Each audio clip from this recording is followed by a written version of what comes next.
danger. Les créneaux de vaccination sont pris d'assaut depuis le week-end dernier avec un nouvel élargissement. Pourtant, il y a des règles. Seuls les plus de 18 ans atteints de comorbidité sont concernés. Alors, dans les centres de vaccination, les médecins ou infirmières et infirmiers doivent juger de la bonne foi des personnes qui se présentent, comme celle rencontrée par Jean-Gabriel Bourgeois devant plusieurs centres des Yvelines.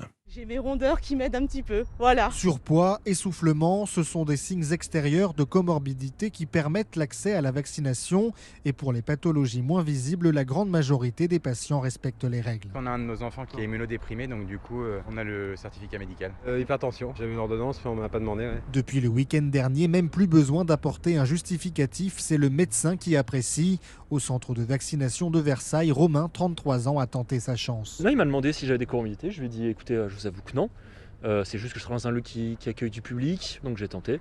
Il m'a dit, vous avez bien fait. Mais les fraudeurs à la vaccination restent marginaux, tempèrent les médecins. Le docteur Marie-France Jourdan. On a un a priori de confiance, mais la façon dont les personnes nous répondent à la façon que nous avons de les interroger, nous voyons bien si elles connaissent leur pathologie, si elles savent la décrire. À 10 km de là, au méga-centre de Saint-Quentin en Yvelines, Nesrine Ramouni, médecin coordonnateur, résume: la tolérance dépend surtout des stocks de vaccins. On a quand même des recommandations, on essaie de les respecter au maximum. Si jamais on a des doses à utiliser, on ouvre les critères d'éligibilité, ce qui est normal. Une souplesse pour ne pas gaspiller de doses.